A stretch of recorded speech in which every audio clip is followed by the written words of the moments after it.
Hello everyone, welcome back to the channel. In this video I am going to be carrying out a full service on this 1994 Triumph Sprint 900S. This will include all three spark plugs, being a triple, it only has three, oil, filter, and obviously the oil as well.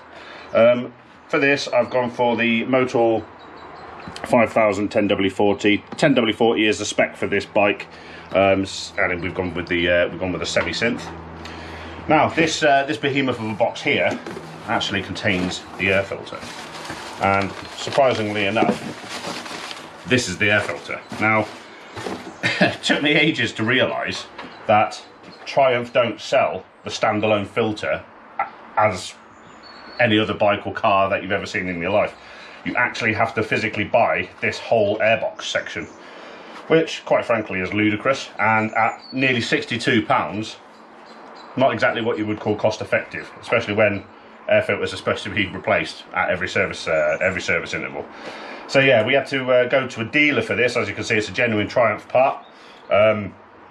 You can get aftermarket options from the likes of K&N and Powerflow and such. That will involve you splitting the box. You know, it's merely held together with some Torx screws. It does come apart, but to fit a K&N or a Powerflow item, being a carburetted bike would require rejetting of the carbs, and by the time you factored in all of that sort of stuff and any dyno time that's required in order to tune it correctly, you know, you're getting into quite a serious amount of money. So going for the £62 genuine filter option seemed like a good idea at the time. Anyway guys, thanks for stopping by. Let's tear into it.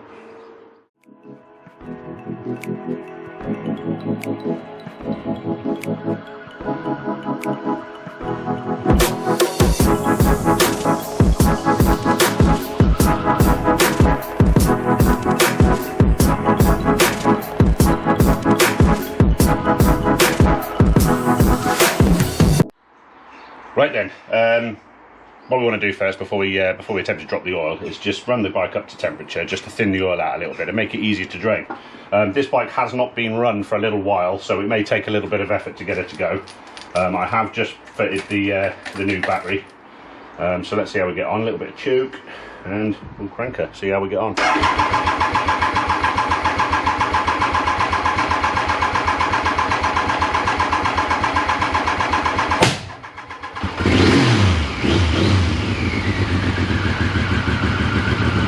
With a bit of a pop as she's going.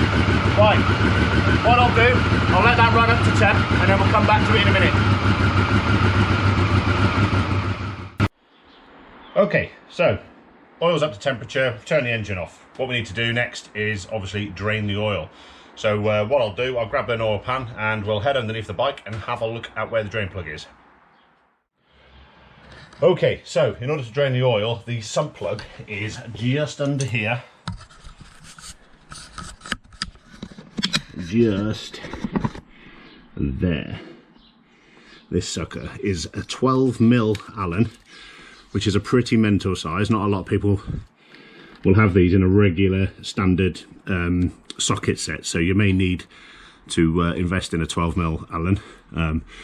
But yeah, that's the that is a sump plug. So let's whip it out, and here's my nice drain pan, ready to go. So let's drop her out.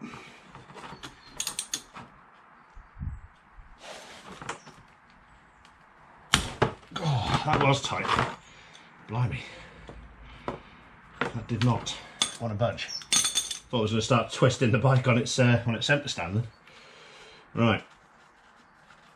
Let's get the oil out. Obviously bearing in mind it will be hot, so watch those fingers. Here it comes.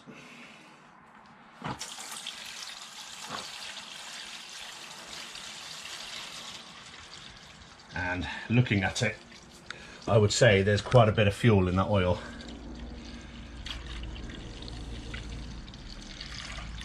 Yeah, there looks to be a fair amount of fuel in that oil. It looks quite thin, so I may need to service those carburetors. Well, I definitely need to service the carburetors. It's been standing for an awful long time, and I would guess that the fuel, the float heights in the carb bowls aren't quite set right. But then saying that though, it's not uncommon for a carburetted bike, standing for this long to allow fuel into the oil. So what I need to do, obviously, empty this out, because there's only 3.75 litres of oil in the Sprint 900, and this is a 4 litre pan, so it should have taken it all. So I'm going to empty this out, and then we'll drain the rest. Right, last little bit.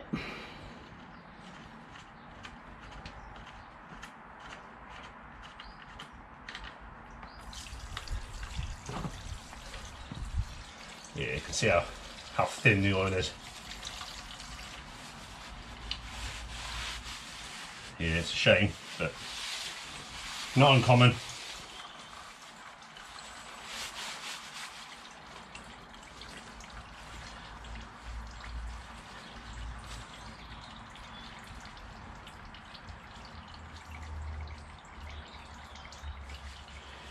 A little sludge on the plug. Give it a good clean off.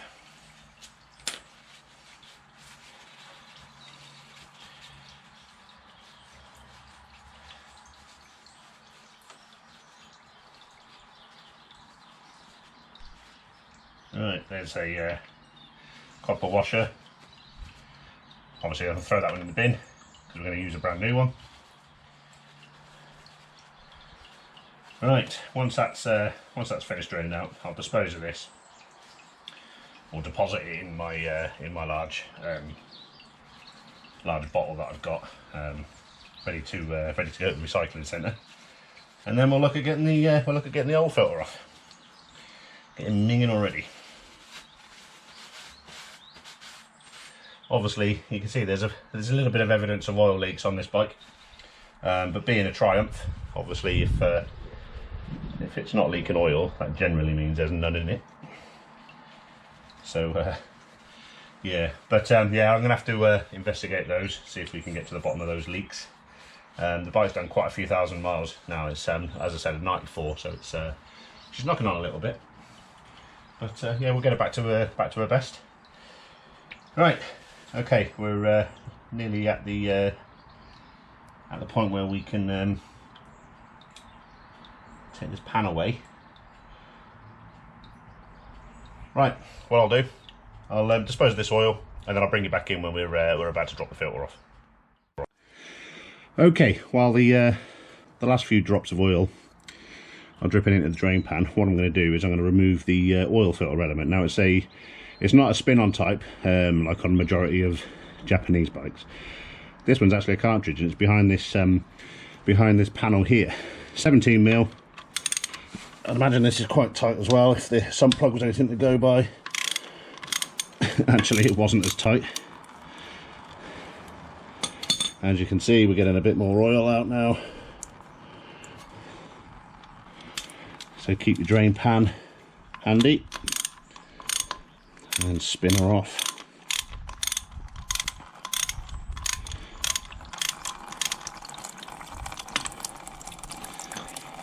Well, let's let the majority of that drain into the pan, and then we'll finish off. There we go. Right.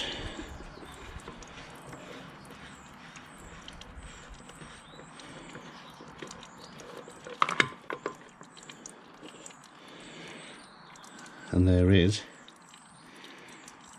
the oil filter. Now let's drop that down there, move somewhere more comfortable, and we'll have a little chat about it. Right, let's have a look at this. Okay, washer on the top, washer on the bottom, and there is your oil filter.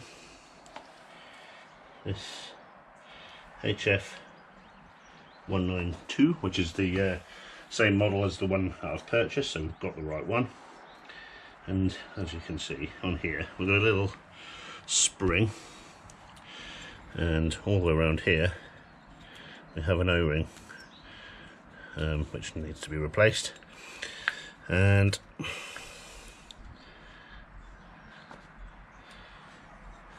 yeah, the O-ring itself is actually included in the oil filter kit. So we'll get the oil filter kit out and have a look at all the parts. Okay, there's actually two washers on this. If you pull the centre bolt out, there's another little O-ring just there as well, and again that will be included in with the kit. So let's pop that one off, because that one's toast. Get this one off, give her a good clean off.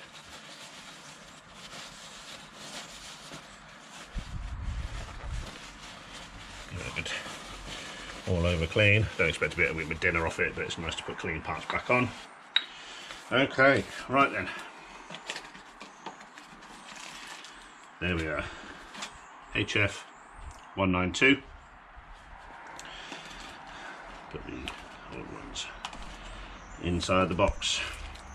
Okay, what we need to do is we need to fit the seals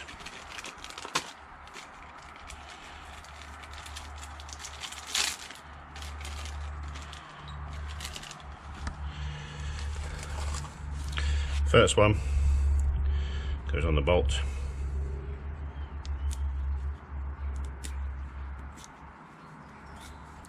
and fits in its little groove just there, and then this one simply fits into the little groove in the filter plate. Now she doesn't want to sit in there all too well because it's got a slight bend in it, so what I'll do is obviously have to be careful as we screw it on that it is seated, otherwise we'll have an oil leak, and naturally that's a disaster. What I need to do, just put a little bit of clean oil around these two rings, and then we can put it all back together with the new filter, and then we can fit it back into the bike. Right then, clean engine oil.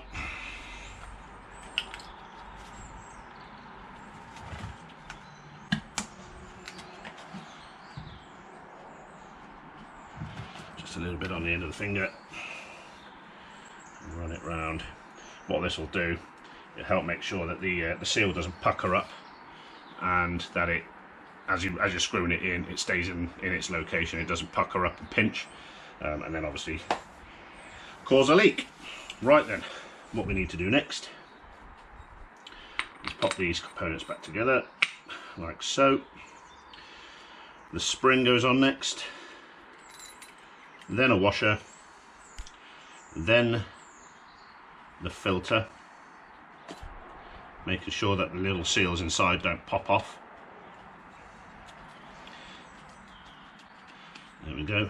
Then the washer on the top. Right, that is now ready to reinstall on the bike. Obviously I need to do that, making sure that this seal doesn't come out of this lip and stays where it's supposed to be. So let's get that back in the bike now, and then we can look at putting the sun plug back in. Right, as I said, I do need to ensure that that seal does stay where it's supposed to be, and that it doesn't come out of its groove. As you can see, it's sitting slightly proud at the moment. Hopefully as I wind her on, she will go into the groove where it's supposed to be.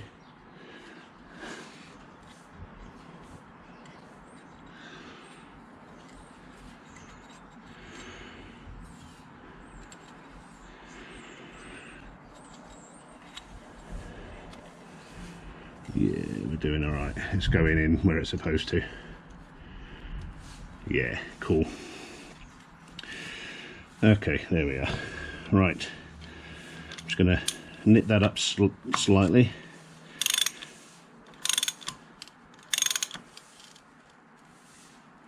There we go. Right, all I need to do now, get my torque wrench up, check the manual for the torque spec, and just torque it up to spec.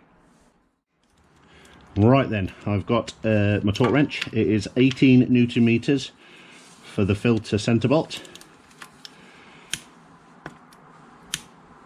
There we go. Not too tight at all. And hopefully we've got a good seal all the way around there. Right then, next thing we need to do is fit the sump bolt. Right, time for the sump bolt. As you can see, I've given it a nice clean. We've got a brand new washer here, which I've annealed to soften it up. And let's fit. Now, this sump bolt was actually quite tight when I removed it. And the manual says 48 Newton meters. It actually felt like it was a bit tighter than 48, if I'm being honest. But I will ensure that I do it to the correct spec.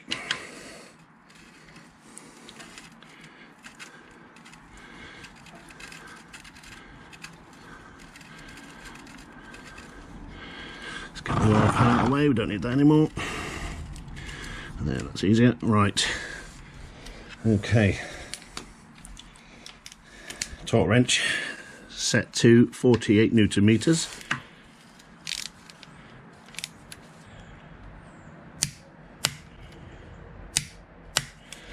And there we go.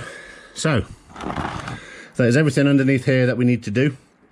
It's pretty straightforward because obviously there's no fairings to take off on this particular model, so you've got really good access to everything under here. What I'm going to do, I'm going to get some more wipes and try and clear off the majority of this gunge, just to you know, obviously just to clear the bottom up because it is pretty filthy at the moment. Anyway, let's move on to the next step, which will involve taking off the tank and getting to the air filter and the spark plugs. Okay. What I've done is obviously the oil filter and the oil filler screw, they're both refitted. I haven't refilled the oil yet. I'll do that at the end. What we're going to do next is get access to the airbox with the air filter inside and the plugs themselves. One thing I will point out on this bike does have a fuel tap. Now, we could have avoided having fuel in the oil where the bike's been sat for so long by turning this tap off. If we turn the tap off, no fuel will flow to the carburetors, and therefore it won't find its way into the cylinders, seep past the piston rings, and end up in the sump and mix with the oil. So obviously, if you've got a bike with a fuel tap, good idea to use it if you're going to lay your bike up over winter or anything like that. Right, anyway, cracking on. What we need to do is remove the seat, which on this particular one is removed just by pulling on the cable because the lock itself is broken. Pop that to one side, and then what we need to do is remove the grab rail.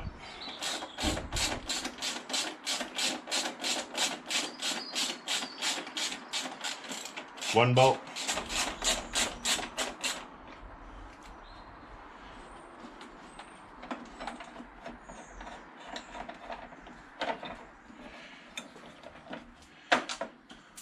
Okay, we'll come with the washer that I dropped and pop that onto the bolt. Right, sit that to one side. Okay, now then, to get the panels off, these two Allen headed bolts here should go through plastic parts of the panel, but as you can see, they are actually broken, as often happens with plastics. But the rest of the panel itself is merely held in with the push fit clips that go into these rubber bungs like that. So that's kind of little knobble that goes into these plastic bungs, and that's all that holds the rest of the panel onto the bike. So let's pop that off, put this to one side, then we can look at the tank. Right then, tank. In order to get the tank off, if we look down here at this hinge, you can see a line of 3 bolts there. There's another 3 on this side, exactly the same. The middle one holds the mounting bracket to the subframe. The outer 2 actually hold the tank to the bracket. So You only need to remove the two outer ones and the tank will come off. The front of the tank on these is very rudimentary. It's literally just a hook up by the headstock. There's no, you don't have any bolts holding it on like on a Japanese sports bike, for example. So if we lift all these screws off,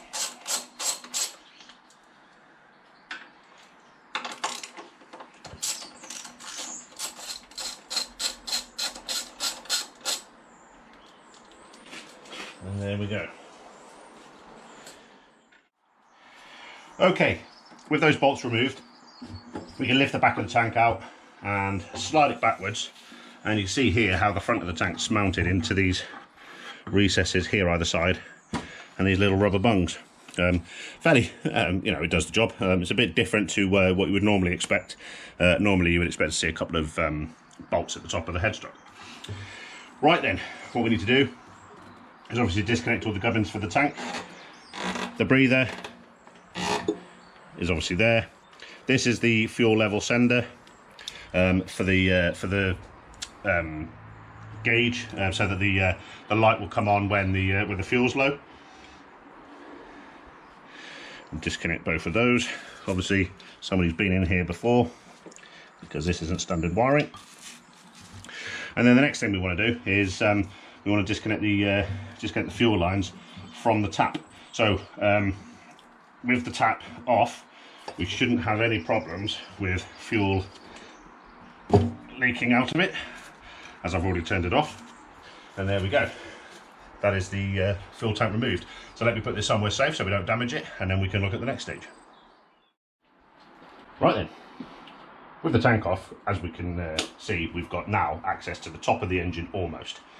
In order to get access to the plugs, these two covers here need to be removed, and in order to do that, there's 4 little hex head bolts. One there, one there, and the same on this side.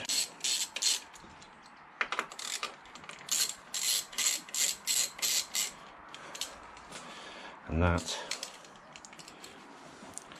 will allow us to remove these panels.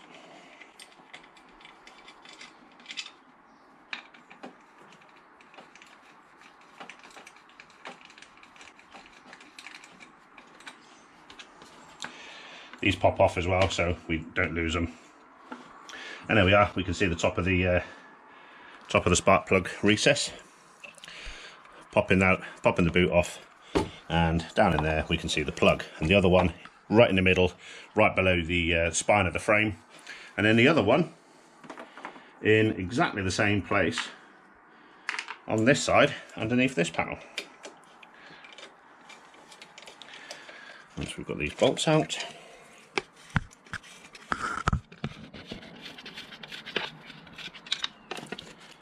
and there we go. So now we've got access to all 3 plugs. We can change them out, and yeah, all will be right with the world. So let's get the new plugs and get the old ones whipped out. Right then, okay, so we've got the tank off. We've got access to all the plugs now. What I'll do, I'll have a quick chat about the plugs themselves. This is the part number for this particular bike, in case you do want to buy any. Plugs themselves. Now, the gapping on the plugs. On this particular model, the gapping according to the manual is to be between 0.8 and 0.9 of a millimetre. On modern plugs, I don't tend to really bother checking them. I have done in the past and never found one to be out of spec. However, just for the purposes of this narrative, what I'll do, I will just show you the spark plug gap. Now, feeler gauge, I've got a 0.8 and a 0.9. It said it was to be between 0.8 and 0.9. Now, what you should get is a light drag through. I'll put the 0.8 through first, and there is ever such a slight drag as I pull the feeler gauge through, ever so slightly. So I'm content that is 0.8 of a mil, and the 0.9 doesn't fit. Okay, so 0.8 of a mil does, ever such a light drag. So yeah, I'm happy with the plug gap. I will check the other two just to be sure. However, I am content by those.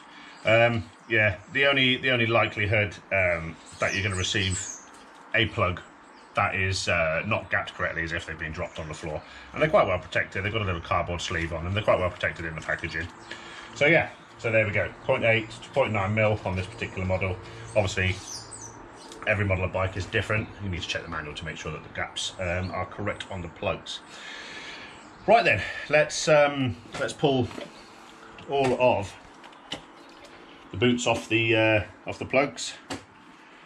Put them to one side. There we go.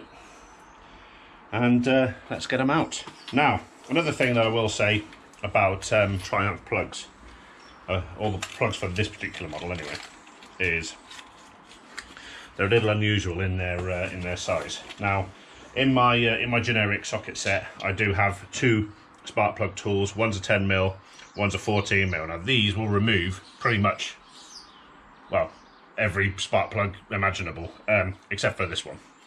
As you can see, it's far too big for the 14 and the 10 doesn't fit. So with that in mind, what I've had to do is use a 18mm deep socket instead.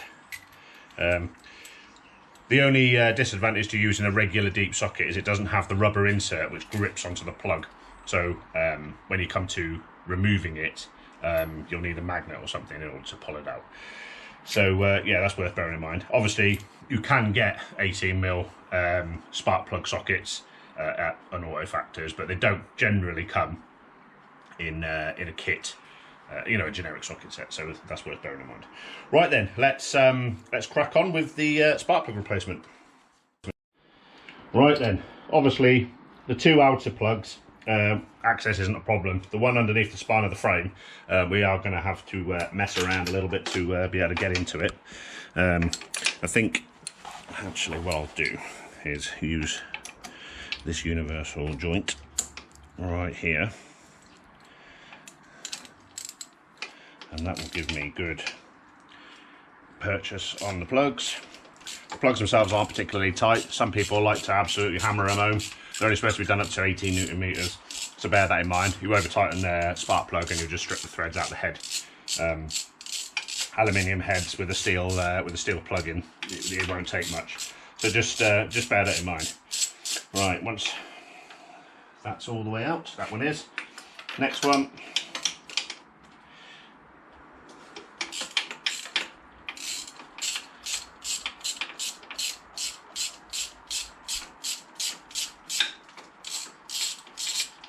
And that one's out. Right, let's swap this around so we can get into the frame. I reckon if we configure it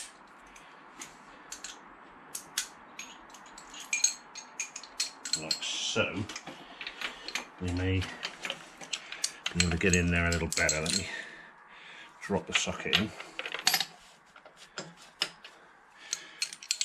And then follow up with the tool. And there we go. With the universal joint, we're in. And there we are. Always good to keep a universal joint handy for encounters such as these.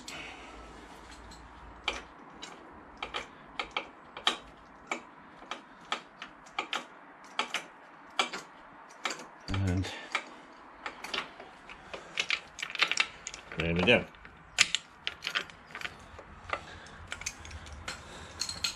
Again, let's drop the tool off, grab my magnet, and then I can recover the socket. Okay, now let's get all the plugs.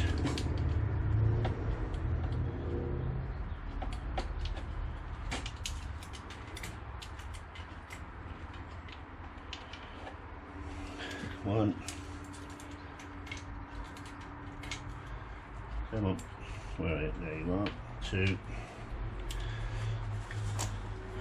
It looks like I didn't quite undo number two enough.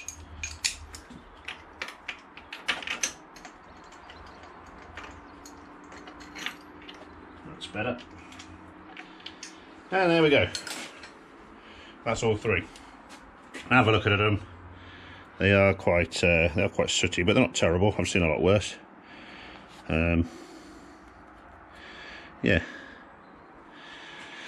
And these are NGK ones as well, so we're replacing like for like, same part number. Let me pop that one in my pocket. Okay, right. Let's grab the other three plugs. And one at a time, we'll fit them into the cylinders. You will notice that they haven't come with the cap that a lot of plugs come with. On some plugs you'll find that there's a cap here that needs to be removed. These didn't actually come with it because they don't require it, but this particular model obviously comes like that. So let's feed them into each of the wells.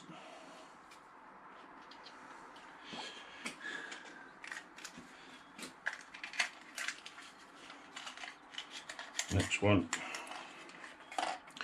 I would advise against just dropping them into the wells. Obviously, a gapped plug can be ungapped by just allowing it to fall in. If you do so, just gently drop them in to the wells.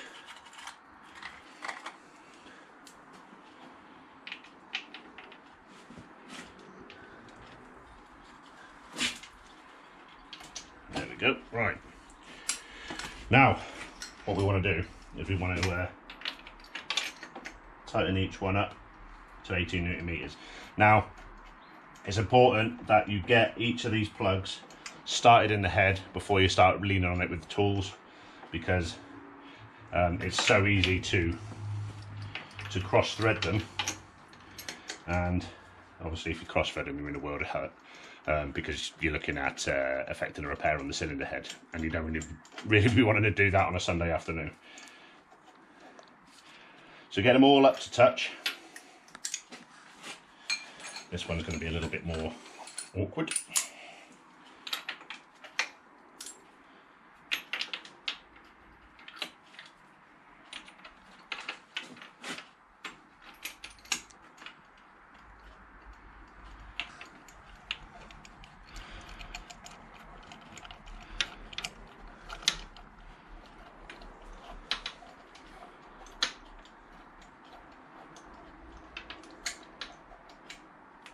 And there we are. That's all three up to touch now. What we need to do next is torque them up to spec. Now, as I said before, it's 18 Newton meters. Now, what we're actually attempting to do here is obviously torque them in to the correct spec, so that we're not over tightening them into the head and damaging the threads. But ultimately, this little washer here is a crush washer. Now, on this one, it's been crushed already. I could have showed you on the brand new one what they look like, but that crush washer there is what we're attempting to actually torque the plug against. That washer serves two purposes. Obviously, it makes a gas tight seal for the cylinder, but also prevents ingress of water into the cylinder head. Now, when people have problems with spark plugs seizing in cylinder heads, it's more often than not, in my experience, where somebody's removed the plug and then screwed the same plug back in without replacing it with a brand new one. Now, these washers really are only they're a one-shot deal, so that's partially the problem why water is allowed to get in. Worth bearing in mind. Anyway, let me get the torque wrench out and we'll torque these plugs up. Right then, all plugs in up to touch. What I'm going to do, I'm going to start with the middle one because that's the most difficult. Got a universal joint. Get her on, and the torque wrench is set to 18 Newton meters, so don't overdo it.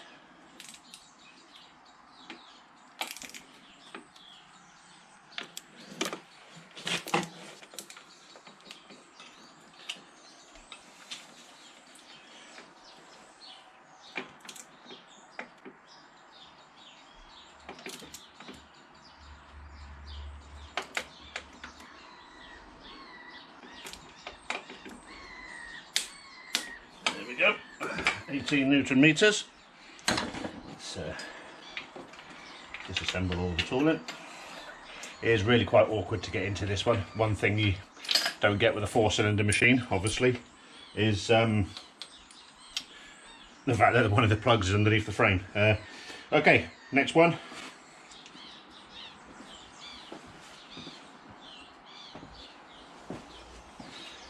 All we need is a little magnet just to recover the tool. We'll do the one in number 3 next.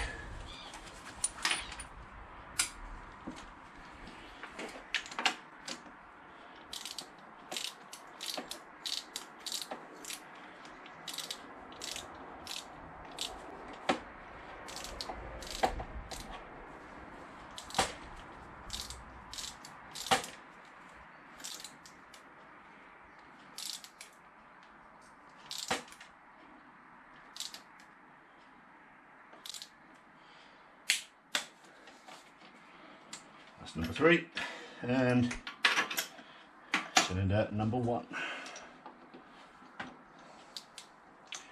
There we go. There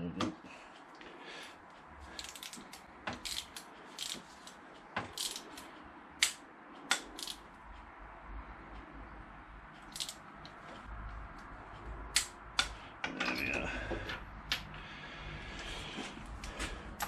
That's all 3 spark plugs installed.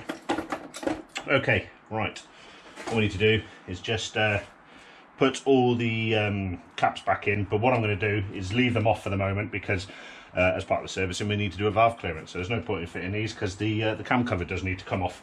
So I'll leave them to one side, and then what we'll do is we will look at removing the carburetors and the airbox, because in order to get the airbox off, the carbs have to come off. With the carbs off, I'm going to strip them down, give them a good clean, because they probably never had one. I've got an ultrasonic cleaner, so I'll throw them all in there, and yeah, they should come back to good as new.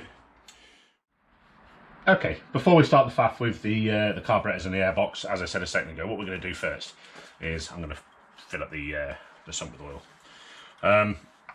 On this model, there is a dipstick. There we are, dipstick, which is integral to the filler cap, and obviously we've got an upper and a lower mark. So what we need to do is fill the engine with oil. Now the level on this is supposed to be checked when warm, and obviously it's not going to be. So what we'll do, we'll just top it up. It takes 3.75 litres to fit. I think it's 3.75 litres from a rebuild, so it's probably more like 3.5 litres. So what I'll do, I'll stick just below 3.5 litres in. We'll check the level, and then later, once I've started the bike, run it up to temp, we'll check the level again and then top up as required. Okay, so let's get some oil in.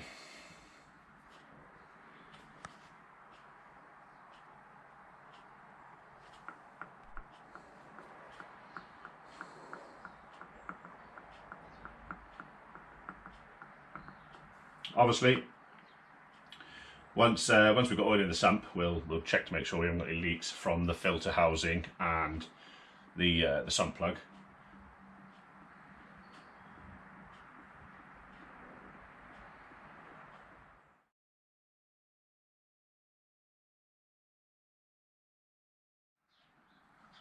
Okay, that is approximately 3.5 litres, yeah, probably just over 3.5 litres of oil. That'll do for now, and what I'll do, I'll dip it. Once we drain it off.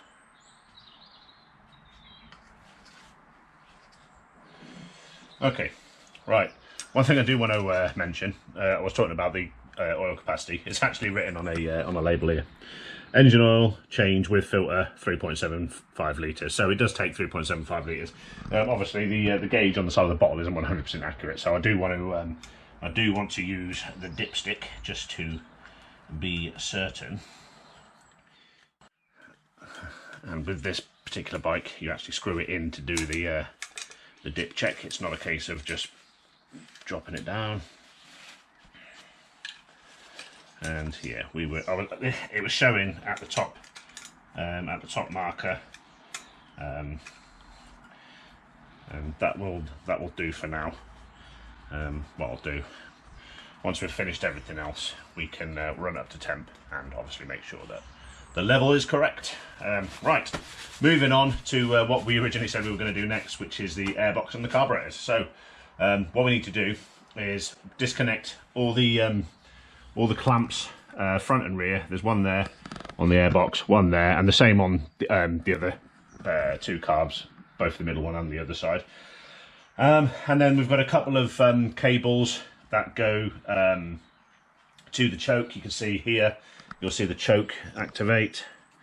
That is cable operated, and also the throttle comes down to this point here. This is the throttle cable that goes into this tube. So what we need to do is we need to disconnect all of that, and then we should be able to remove them from the bike.